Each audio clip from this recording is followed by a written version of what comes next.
Hello students, myself Professor Deepak Saini. Today we will do the transport of carbon dioxide, which is also one of the very important topic of this breathing and respiration chapter. Transport of carbon dioxide occurs in three forms are there. One is the physical form, chemical solution form, and that of the carbaminoglobin form are there. What happens in the physical form? 7% of the carbon dioxide is dissolved in the plasma of the blood. Directly the carbon dioxide dissolved in the plasma, and in the plasma there is present in water, and it will combine with water to form H2CO3. 70% of the carbon dioxide is transported in the form of chemical solution in the plasma, and that chemical solution is bicarbonate. अभी हम उसको detail में करेंगे. Around 23% of the carbon dioxide is transported in the form of carbaminoglobins. What happened in this case? You know that there is a 4 polypeptide chain in the hemoglobin, alpha 1, alpha 2, beta 1, beta 2, and each chain has a terminal amino group. Her chain का एक terminal amino group होगा. जैसे ये एक polypeptide chain मैंने बनाई है, तो इसमें ये आपको पता है कि अमीनो एसिड में COH ग्रुप होता है, NH2 ग्रुप होता है. ये तो चलो बॉन्ड बन जाएगा, पेप्टाइड बॉन्ड. तो हर एक पेप्टाइड चेन का एक फ्री अमीनो ग्रुप होगा, और उस फ्री अमीनो ग्रुप के साथ कार्बन डाइऑक्साइड जुड़ जाएगी. 4 मॉलिक्यूल्स ऑफ कार्बन डाइऑक्साइड जुड़ जाएंगे. तो आप ये देख रहे हो, ये जुड़ गए, they will form RHNSCOH. This is called carbaminoglobins, and it is 23% of the carbon dioxide is transported in this form. The union of the carbon dioxide is at the different location, and the oxygen join at different location. Oxygen join at the heme portion. At the heme portion, it will join with the ferrous, but this carbon dioxide join with the free amino group of the peptide chains are there. Now जो mainly जो 70% जो transfer हो रही है उसके बारे में हम करने जा रहे हैं, डिटेल में करेंगे. पहले हम देखें exchange of gases at an respiratory level. Exchange of gases at an respiratory level पे देखें. मतलब you know very well these are the cells where the carbon dioxide are produced because oxygen is used and oxidation occurs. ठीक है, carbon dioxide produce होती है, और sales के अंदर जो partial pressure of carbon dioxide होता है 45 होता है, और जो आर्टीरियल ब्लड होता है उसके अंदर partial pressure of carbon dioxide जो होता है वो 40 के करीब चलता है. तो obviously carbon dioxide will diffuse from the cell into the blood capillaries. ठीक है ना, जिसमें आर्टीरियल ब्लड है. तो जो कार्बन डाइऑक्साइड आती है वो प्लाज्मा में एंटर करती है, और प्लाज्मा में वाटर के साथ डिजोल्व कर जाती है टू फॉर्म H2CO3. तो ये जो रिएक्शन बड़ा स्लो होता है, because this is not the enzyme mediated reactions are there. एक आरबीसी के पास एक स्पेशल एक एंजाइम होता है जिसको हम बोलते हैं carbonic anhydrase. There is a very important enzymes which are seen in the RBC, that is called as an, इसको नाम दिया जाता है, that is the carbonic anhydrase. Anhydrase enzyme होता है, that is seen in the RBC, और ये zinc containing enzyme है. This is a very fast enzyme. ये एंजाइम क्या करता है, कार्बन डाइऑक्साइड और वाटर को जोड़ता है और H2CO3 बनाता है. देखो H2CO3 तो प्लाज्मा में भी बन रही है और आरबीसी के अंदर भी बन रही है, लेकिन आरबीसी के अंदर जो फॉर्मेशन रेट होता है इससे 5,000 टाइम्स फास्ट होता है, because of the presence of an enzyme carbonic anhydrase which is seen, which is a very important enzyme. ठीक है, तो वो जो कि आरबीसी में होता है, जिसका बड़ा इंपॉर्टेंट रोल होता है कार्बन डाइऑक्साइड ट्रांसपोर्ट के अंदर. अब ये जो ये अब जो रिएक्शंस आप देखो, जो आरबीसी जो आर्टीरियल ब्लड में होगा उसके पास KHbO2 होगी. ठीक है ना, KHbO2 होगी. ठीक है, ये कैसे बनी अभी सारा क्लियर हो जाएगा. तो ये KHbO2, क्योंकि यहाँ पे बोर्स इफेक्ट लगेगा, more the concentration of carbon dioxide more will be the release of oxygen from the haemoglobin. ये हमने एक मेरे पिछले लेक्चर में है. तो ऑक्सीजन रिलीज होगी. सो बोर इफेक्ट जो है that is applicable on the tissue level, on the respiratory tissue level पे वहाँ पे लगता है. और ये KHbO2 जो है, ये जो रिएक्शन जो अंदर हो रहे हैं वो मैं इसको बाहर यहाँ पे लिख रहा हूँ, जो आरबीसी के अंदर रिएक्शंस हो रहे हैं. KHbO2 टूट जाएगा into KHb plus O2. O2 जो रिलीज हो जाएगी और O2 will enter into the cells. अब जो कार्बन डाइऑक्साइड एंटर हुई है, ठीक है ना, KHb जो है KHbO2 में टूट जाएगा, O2 will enter inside the cell, और KHb भी K प्लस HB के अंदर टूट जाएगा. ठीक है, ये चीज़ होगी हमारी. अब हमने क्या देखेंगे कि जो H2O है जो आरबीसी के अंदर एंटर हुई है, और ये कार्बन डाइऑक्साइड जो आरबीसी के अंदर एंटर हुई है, और आरबीसी के अंदर भी वाटर होता है. ये जो कार्बन डाइऑक्साइड आरबीसी के अंदर एंटर हुई है, आरबीसी के पास हीमोग्लोबिन भी होता है और वाटर भी होता है, और उसके साथ ये जुड़ के H2CO3 बनाता है. SiO3 ब्रेक डाउन कर जाती है इंटू H प्लस SiO3 में ब्रेक डाउन कर जाती है। ये जो H है ये हीमोग्लोबिन के साथ जाके जुड़ता है, ठीक है ना। ये जो खाली H आया था, अगर ऐसे ये रिएक्शन बड़ी तेज़ी से होता है और ये H2CO3 साथ साथ टूटती भी जाती है, क्योंकि अगर ये अकुमुलेट हो जाएगी तो ये जो रिएक्शन है ये रुक जाएगा, क्योंकि ये कार्बोनिक एनहाइड्रेज, यहाँ पे Ca लिख देते हैं, कार्बोनिक एनहाइड्रेज से मीडिएटेड रिएक्शन होता है। तो ये जितने भी एंजाइम मीडिएटेड रिएक्शन होते हैं वो रिवर्सिबल होते हैं। अगर वो प्रोडक्ट अकुमुलेट होने शुरू हो जाए तो रेट ऑफ रिएक्शन स्लो हो जाता है। तो ये प्रोडक्ट को अकुमुलेट ना हो, ताकि मैक्सिमम कार्बन डाइऑक्साइड ट्रांसपोर्ट हो जाए और डिसॉल्व हो जाए आरबीसी के अंदर, तो ये साथ ही टूट जाता है इंटू H प्लस HCO3 के अंदर। HCO3 जो है ये आरबीसी से बाहर निकल जाती है। HCO3 जो है ये आरबीसी से बाहर निकल जाती है और उसके बदले में क्लोराइड अंदर आती है। HCO3 moves out of the RBC to plasma and chloride ions move from plasma to RBC. Chloride ion जो है बाहर से, क्लोराइड आइन जो अगर ये HCO3 बाहर जाएगी, ठीक है ना, HCO3 जो अगर हमने देखा बाहर आई, ठीक है ना, HCO3 यहाँ पे बाहर आ गई और उसके बदले में जो क्लोराइड आइन जो था, क्लोराइड आइन जो है वो अंदर की तरफ जाएगा। क्लोराइड आइन जो है अंदर की तरफ जाएगा, ठीक है ना, क्लोराइड आइन अंदर की तरफ जाएगा, इसको हम क्लोराइड शिफ्ट कहते हैं। और जो अंदर H था, H जो था जो KHB के साथ था, ठीक है ना, ये जो हमने जो H अंदर रह गया था, ये जो अंदर रह गया था ये क्या करेगा, HB के साथ जाके जुड़ जाएगा टू फॉर्म HBH, ठीक है ना। अदरवाइज वहाँ पे H अंदर अकुमुलेट होता जाएगा तो वो बहुत ज़्यादा एसिडिक हो जाएगा, आरबीसी बहुत ज़्यादा एसिडिक हो जाएगा, वो डैमेज कर देगा। तो ये जो HB बना था, जो KHB के टूटने से HB बना था, वो HB और H जुड़ जाएगा टू फॉर्म HBH और ये एसिडिक हो जाएगा। इसको हीमोग्लोबिनिक एसिड भी कहते हैं। फिर से बता रहा हूँ, KHbO2 जो है वो टूट जाएगा KHb प्लस O2 में, O2 सेल को चल जाएगी, फिर KHb भी टूट जाएगा इंटू K प्लस HB में। उधर से जो कार्बन डाइऑक्साइड आरबीसी के अंदर एंटर करेगी वो बनाएगी H2CO3 with the help of the carbonic anhydrase, और ये H2CO3 ब्रेक डाउन कर जाएगा इंटू H और HCO3 में। अगर ये ब्रेक डाउन नहीं करेगा तो ये अकुमुलेट हो जाएगा, तो इस रिएक्शन को वो स्लो डाउन कर देगा, तो जिससे कम कार्बन डाइऑक्साइड जो है वो ऐड हो सकेगी, ठीक है। तो ये H प्लस SCO3 में टूट जाएगा। SCO3 जो है वो आरबीसी से बाहर निकल जाएगी, उसके बदले में क्लोराइड आइन आ जाएगा, क्योंकि वो नेगेटिविटी को मेंटेन करना है, ठीक है। और ये जो हाइड्रोजन आइन है ये जो है HB के साथ जाके जुड़ जाएगा टू फॉर्म HBH, क्योंकि अगर हाइड्रोजन आइन अंदर अकुमुलेट होता गया तो आरबीसी की पीएच बड़ी एसिडिक हो जाएगी, ठीक है। तो ये जो SCO3 का बाहर आना और क्लोराइड आइन का अंदर आना, जिसको हम बोल देते हैं क्लोराइड शिफ्ट इज देयर। तो ये देखो मैंने यहाँ पे बनाया भी हुआ है, ये डिजॉल्व कार्बन डाइऑक्साइड है, डायरेक्टली प्लाज्मा में मिल रही है, और ये कार्बन डाइऑक्साइड HB के साथ जुड़ी, जो मैंने आपको बताया था HbCO2 जिसमें कार्बामीनोग्लोबिन बनता है। कुछ कार्बन डाइऑक्साइड जो है, ठीक है ना, ये जो कार्बन डाइऑक्साइड जो हीमोग्लोबिन के साथ आके अंदर जुड़ी है, ये वाली कार्बन डाइऑक्साइड जो हीमोग्लोबिन के अंदर आके जुड़ी है वो भी आरबीसी के अंदर ही जुड़ी है, that is called as an carbaminohaemoglobin सार दिया, ठीक है, क्लियर हो गया। तो ये मैंने आपको बताया था free amino group of the polypeptide chain के साथ ये आके जुड़ जाती है, ठीक है। अब बात आ गई, ये कार्बन डाइऑक्साइड जो है H2O के साथ जुड़ी, ये कार्बोनिक एनहाइड्रेज है, this is the carbonic anhydrase, ठीक है ना। और ये जो कार्बोनिक एनहाइड्रेज जो है, कार्बोनिक एनहाइड्रेज जो है ये टूट जाएगा इंटू HCO3 और H के अंदर, ठीक है ना। H आपने देखा HB के साथ जुड़ गया, ठीक है ना, HBH बन जाता है, ऑक्सीजन लीज हो चुकी है, ठीक है। ये HbO2 KHbO2 होता है, ये K प्लस HB में टूटेगा और हाइड्रोजन HB के साथ निकल गई, SCO3 बाहर चली गई, उसके बदले में क्लोराइड आइन अंदर आ जाती है, इसको हम क्लोराइड शिफ्ट कहते हैं।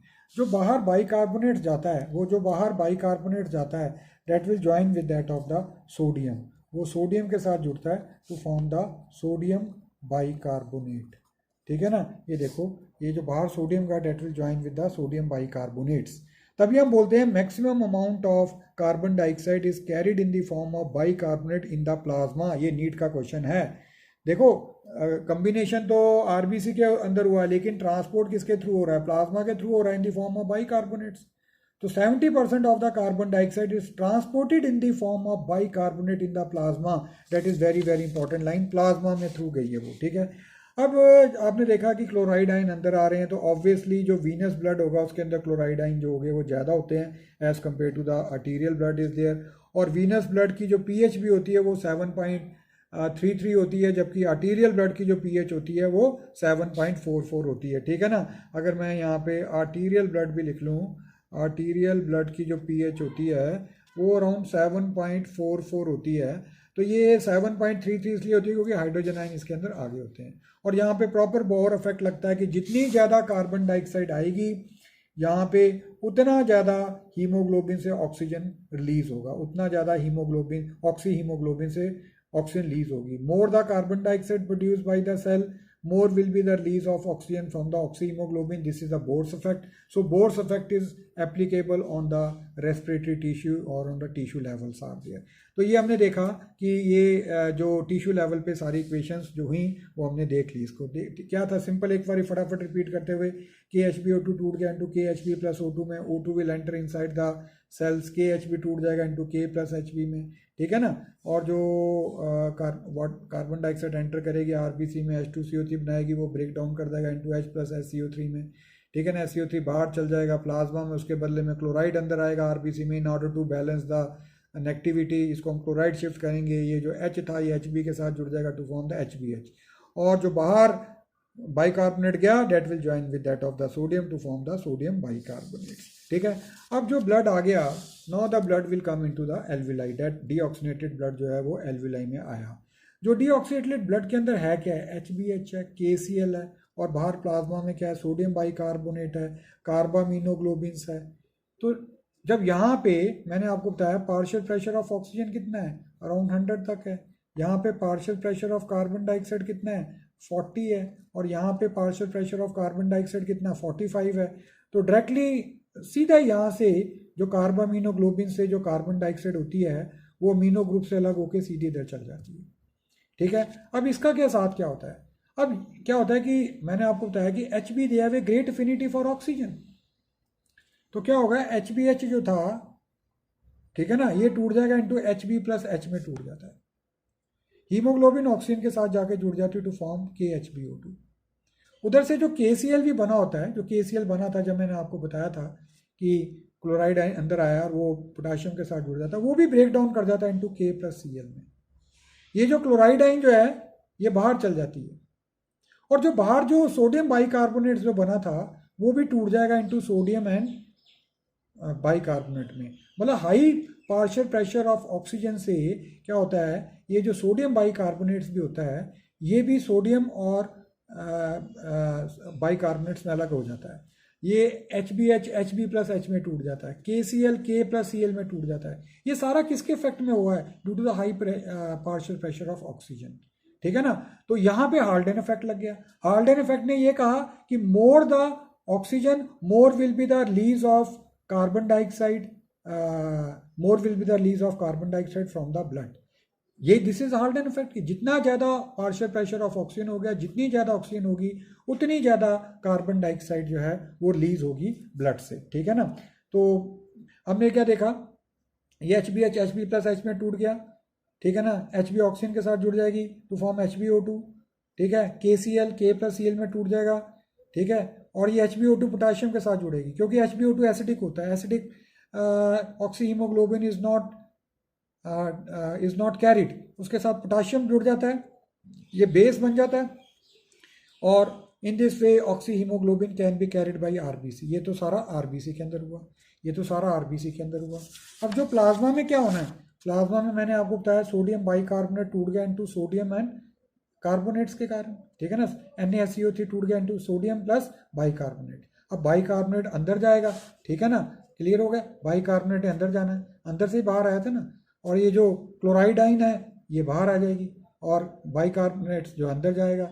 तो जिसको हम कहेंगे reverse of the chloride shift, this is the reverse of the chloride shift. उसके बाद जो बाइकार्बोनेट अंदर आएगा that will join with hydrogen to form H2O and CO2, and that CO2 will be, ये CO2 होगी that will be released into the alveoli। तो ये इसने हाल्डेन ने कहता है it occurs in the alveoli, more the O2 more will be the release of carbon dioxide is there. इसको मैं एक और मेथड से आपको हाल्डेन इफेक्ट को मैं समझाता हूँ। ये मैंने partial pressure of carbon dioxide लिया है, मैंने carbon dioxide content in the blood लिया है, ये मैं एक ये स्ट्रेट लाइन होती है। जबकि हमने देखा था बोर इफेक्ट्स के बारे में, जब मैंने आपको बताया भी था, ठीक है ना, बोर इफेक्ट के बारे में, तो मैंने उसको आपको दिखाया था कि वो एक सिग्मॉइड फॉर्म में होती है, that is of the sigmoid form Bohr effect. लेकिन ये जो है डेट इज ए लीनियर होता है, लीनियर ग्राफ चलता है इसका, ठीक है। ये देखा, this is representing the high CO2 content, this is the low CO2 content इधर, हाई CO2 कंटेंट किधर हो सकता है, थाई रीजन में हो सकता है, थाई रीजन में होगा, और लो लंग्स में होगा, ठीक है ना। अब ये थाई रीजन से जब लंग्स में ब्लड आया, ठीक है, तो इतनी कार्बन डाइऑक्साइड रिलीज होगी। थाई रीजन में ज़्यादा कार्बन डाइऑक्साइड थी, ठीक है ना, partial pressure of carbon dioxide ज़्यादा था, लंग्स में कम था, तो इतनी कार्बन डाइऑक्साइड रिलीज हुई है, तभी तो लंग्स में कम हुई है ना, इतनी carbon dioxide will be delivered. अब हमने क्या हुआ कि लंग्स के अंदर ऑक्सीजन का level, partial pressure of oxygen का लेवल ज़्यादा था, ज़्यादा हो गया। मान लो वो बंदा था, ठीक है ना, उसके लंग्स के अंदर फ्रेश ऑक्सीजन आई, फ्रेश एयर आई जिसके अंदर ऑक्सीजन का अमाउंट ज़्यादा था, तो automatically partial pressure of oxygen बढ़ गया, तो ये जो कर्व है थोड़ा सा इस साइड में शिफ्ट हो जाएगा। अब मैं देखूं उसी लो कार्बन डाइऑक्साइड पे कितनी कार्बन डाइऑक्साइड रिलीज हुई है, ये एक्स्ट्रा कार्बन डाइऑक्साइड, ये अब देखो क्या था, पहले ऑक्सीजन का लेवल इतना था, मान लीजिए मैं ऑक्सीजन का लेवल ले लेता हूँ, सपोज समझाने के लिए मैं ले लेता हूँ 80 mm ऑफ Hg ले लेता हूँ, 80 mm ऑफ Hg, किसका, ऑक्सीजन का लेवल।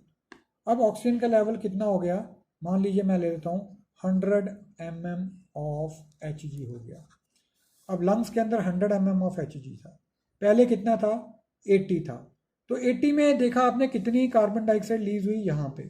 अब जब 100 हो गया, 100 mm ऑफ Hg हो गया, तो ये जो ग्राफ की ये लाइन थी ये थोड़ा सा इधर शिफ्ट कर गई, तो इसने क्या सिग्निफाई किया कि अब उसी लो कार्बन डाइऑक्साइड कंटेंट पे, कार्बन डाइऑक्साइड कंटेंट तो ठीक है ना, ये मतलब अब उसी कार्बन डाइऑक्साइड कंटेंट पे देखो ना कि ये जो लंग्स में ठीक है ना, अब ऑक्सीजन का लेवल बढ़ गया, ठीक है, तो हम देख रहे हैं कितनी कार्बन डाइऑक्साइड रिलीज हुई, इतनी कार्बन डाइऑक्साइड, ये एडिशनल कार्बन डाइऑक्साइड रिलीज हुई है, ठीक है। कार्बन डाइऑक्साइड का लेवल तो मैंने उतना कांस्टेंट ही रखा है, कार्बन डाइऑक्साइड का लेवल तो मैंने लंग्स के अंदर जो कार्बन डाइऑक्साइड का लेवल जो ब्लड आया, ये जो यहाँ पे मैंने आपको बताया कि ये जो ब्लड आया उसके अंदर तो कार्बन डाइऑक्साइड बता रहा है कि इसके अंदर कार्बन, अब यहाँ पे क्या हुआ, ऑक्सीजन का लेवल बढ़ गया, यहाँ पे जब ऑक्सीजन का लेवल बढ़ गया, एल्विलाई के अंदर ऑक्सीजन का लेवल बढ़ गया, तो क्या हुआ कि ये जो कर्व है थोड़ा सा नीचे की तरफ शिफ्ट कर गया, जिससे ज़्यादा कार्बन डाइऑक्साइड रिलीज हुई। ये जो एक्स्ट्रा कार्बन डाइऑक्साइड रिलीज हुई, ठीक है ना, एक्स्ट्रा कार्बन डाइऑक्साइड, इसको हम हाल्डेन इफेक्ट कहेंगे। अगर मैं इसको यहाँ से समझाऊं, मैं मान लेता हूँ ये तो मैंने लिया 100 पे था, अगर मान लेता पार्शियल प्रेशर ऑफ ऑक्सीजन जो होता है यहाँ पे मान लीजिए 80 होता, तो तब यहाँ से कम कार्बन डाइऑक्साइड रिलीज होनी थी। अब क्योंकि 100 हुआ तो ज़्यादा कार्बन डाइऑक्साइड रिलीज हुई है। इस चीज़ को हम इस ग्राफ से बताया है कि जब 80 था तो ये मैंने थाई मसल से था, ये लो मैंने ली है, कार्बन डाइऑक्साइड लो कहाँ पे होगी, लंग्स में ही होगी, तो ये जो लाइन ये आई, ये यहाँ पे लो कार्बन डाइऑक्साइड, तो कितनी कार्बन डाइऑक्साइड रिलीज हुई है, इतनी कार्बन डाइऑक्साइड रिलीज हुई है। अब देखो जी, कार्बन डाइऑक्साइड तो उतनी है जितनी, कार्बन डाइऑक्साइड तो जितनी यहाँ पे आई उतनी है, पहले भी उतनी थी, ठीक है ना, ये वाला जो केस था हमारा कि जितनी पहले थी बाद में भी उतनी आई है, लेकिन पहले क्या था, ऑक्सीजन का लेवल, पार्शियल प्रेशर ऑक्सीजन का लेवल 80 था, तो 80 था तो इतनी कार्बन डाइऑक्साइड रिलीज हुई थी, इतनी कार्बन डाइऑक्साइड रिलीज हुई। लेकिन जब 100 हो गया तो देखा कि कितनी कार्बन डाइऑक्साइड रिलीज हुई उसी लेवल पे, ये जो ग्राफ के अगर ये लाइन ले, ये यहाँ पे आई तो कितनी रिलीज हुई, आपने देखा यहाँ से लेकर यहाँ तक रिलीज हुई, तो ये एडिशनल रिलीज हुई, this is the Haldane effect, इसी को बोलते हैं हाल्डेन इफेक्ट। तो जितनी ज़्यादा ऑक्सीजन एल्विलाइज के अंदर होगी उतना ज़्यादा कार्बन डाइऑक्साइड रिलीज होगी, ठीक है ना, तो this is the Haldane effect is there. फिर से मैं एक बार यहाँ से लेते हुए आपको कि मान लीजिए पार्शियल प्रेशर 80 था, तो और तो कार्बन डाइऑक्साइड रिलीज हुई होगी, यहाँ पे पूरा रिएक्शन जो हुआ है, लेकिन क्या पता किसी time partial pressure air pure थी तो पार्शियल प्रेशर ऑफ ऑक्सीजन 100 हो गया, तो इस जगह से ज़्यादा कार्बन डाइऑक्साइड रिलीज होगी। Now this RBC will release more of the carbon dioxide is there, तो more of the carbon dioxide will be release. तो ये जो ग्राफ जब इस लाइन में गया तो हमने देखा लो पे ये वाली आई ये, और अब कार्बन डाइऑक्साइड कितनी रिलीज हुई है, यहाँ से लेकर यहाँ तक, पहले कितनी थी, यहाँ से लेकर यहाँ तक, तो ये एडिशनल जो रिलीज हुई है, ये क्यों रिलीज हुई है, this is due to the increase in the concentration of oxygen, तो this is basically the Haldane's effect is there. This is basically the Haldane's effect is there. अगर हम एक नॉर्मली देखें कि एक 100 ml ऑफ ब्लड जो है 100 ml of blood जो है वो जो है it can carries only 4 ml of carbon dioxide carry करता है, नॉर्मल सा डाटा। ठीक है, ये जो मैंने अब आपको करा दिया। Okay then.